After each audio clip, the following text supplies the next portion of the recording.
ਕੌਂਡੂਆਂ ਦੀ ਜੰਜ ਹੁੰਦੀ ਫਿਰ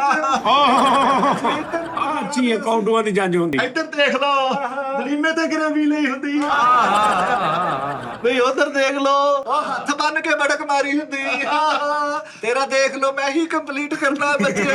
ਉਧਰ ਦੇਖ ਲਓ ਪਿੱਛੇ ਹਾਰ ਪਾਉਣ ਲਾੜਾ ਹੁੰਦਾ ਜਰਾ ਇੱਥੇ 4 ਵੱਜਣਗੇ।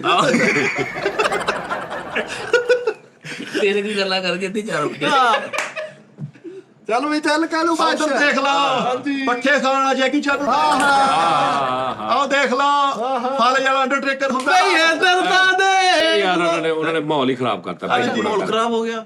ਵਾਲਾ ਜਲਾ 100 ਹੁਣ ਬਿਮਾਰੀਆਂ ਪਾ ਲਈਆਂ ਨੇ 4 ਬਿਮਾਰੀਆਂ ਪਾ ਦੇਣੀਆਂ ਪਿੱਤ ਵਾਲਾ ਫਲਾਣਾ ਹੁੰਦਾ ਉਹ ਨਾ ਕੋਈ ਗੱਲ ਬੰਦਾ ਕਰੇ ਯਾਰ। ਨਹੀਂ ਸਾਡੇ ਕੋਲ ਇਹੀ ਹੈ ਜੀ ਇਹੀ ਹੈ ਤਾਂ ਫਿਰ ਤਦੀ ਤੇ ਮੈਂ ਹਾਂਗਕਾਂਗ ਵੀ ਇਕੱਲੇ ਹੀ ਜਾਣਾ ਤੁਸੀਂ। ਬਈ ਉਧਰ ਦੇਖ ਲਓ ਹਾਂਜੀ ਪੌੜੀ ਲਾ ਕੇ ਕਿਸੇ ਦੀਆਂ ਨਜ਼ਰਾਂ ਤੋਂ ਉਤਰੇ ਹੁੰਦੇ ਓਏ ਉਧਰ ਵੀ ਦੇਖ ਲਓ ਹਾਂਜੀ ਓਵਰਲੈਪਿੰਗ ਨਾ ਕਰ ਜਿੱਦਾਂ ਦੀ ਵੀ ਆ ਪਹਿਲੇ ਪੂਰੀ ਸੁਣ।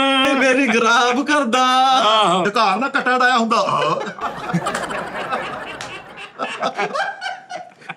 ਆਜੀਓ ਤੁਮੇ ਖੇਛਾਂਗੇ ਤੁਮੇ ਇੱਧਰ ਦੇਖ ਲਓ ਉੱਤੋਂ ਨਹਿਰ ਛਿੱਲੀ ਹੁੰਦੀ ਇਹ ਮੈਂ ਕਹੀ ਇੱਧਰ ਦੇਖ ਲਓ ਇਹ ਨਾਵਲ ਲਿਖਣ ਵਾਲਾ ਮਿਸਟਰ ਬੀਨ ਹੁੰਦਾ।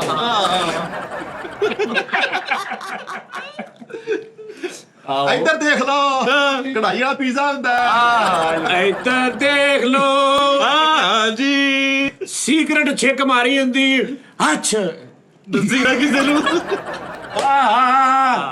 ਬਈ ਪੀਰਾ ਨਾਲ ਸਨੋਕਰ ਖੇਡੀ ਹੁੰਦੀ ਅਲਾਨੀਆ ਢਕਾਰ ਮਾਰਿਆ ਹੁੰਦਾ ਜਿਆਦਾ ਹੱਸ ਗਿਆ ਸਾਰਿਆਂ ਨੂੰ।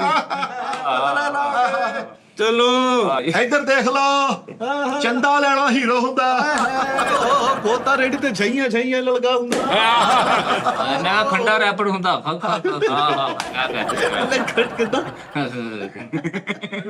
ਤੇ ਉਧਰ ਦੇਖ ਲਓ ਸੰਜੇ ਦੇ ਪੱਠੇ ਖਿੱਚੇ ਗਏ ਹੁੰਦੇ ਆ ਫਿਰ ਹਾਂ ਝਰਨੇ ਤੇ ਰਕਸ਼ਾ ਧੋਤਾ ਹੁੰਦਾ। ਇਹ ਮੈਂ ਕਹਾਂ ਜੀ ਇੱਧਰ ਦੇਖ ਲਓ ਨੀਲਾ ਖੱਟਾ ਹੁੰਦਾ ਬਈ ਉਧਰ ਦੇਖ ਲਓ ਖੱਟੇ ਦੀ ਬੋਤਲ ਲਵਾਈ ਹੁੰਦੀ ਨਹੀਂ ਹੁਣ ਤੂੰ ਵੀ ਨਹੀਂ ਠੀਕ ਆ ਭਈ ਅੱਗੋਂ ਗੱਲ ਆਹੋ ਆ ਚਲਾਈ ਆ ਮੈਂ ਤੇ ਸੈੱਟ ਕੀਤੀ ਹੈ ਤੇਰੀ ਆਹੋ ਥੋੜੀ ਜਿਹੀ ਕੀਤੀ ਹਾਂਜੀ ਥੱਲੇ ਨੂੰ ਲੰਮ ਕੱਢਣ ਵਾਲਾ ਚੁੱਲ੍ਹਾ ਹੁੰਦਾ ਇਹ ਜੰਡ ਜੁਗਤ ਥੱਲੇ ਨੂੰ ਉਧਰ ਦੇਖ ਲਓ ਨਿੰਬੂ ਨਿਚੋੜਨ ਵਾਲੀ ਧੁੰਨੀ ਹੁੰਦੀ ਨਿੰਬੂ ਨਿਚੋੜਨ ਵਾਲੀ ਧੁੰਨੀ ਹੁੰਦੀ ਲੋ ਜੀ ਠੀਕ ਹੈ ਲੇਕਿਨ ਇਹ ਬੌਂਦਲ ਗਿਆ ਭਾਵਨਾਵਾਂ ਵੀ ਲੈ ਕੇ ਉਹਨੂੰ ਸਮਝ ਨਹੀਂ ਆ ਰਹੀ। ਉਧਰ ਦੇਖ ਲੋ ਗੋਡਜ਼ਿਲਾ ਦਾ ਭਰਵੱਟਾ ਹੁੰਦਾ। ਓਏ ਉਧਰ ਦੇਖ ਲਓ ਓਏ ਫੜਾ ਦੇ ਇਹਨਾਂ ਨੂੰ ਯਾਰ।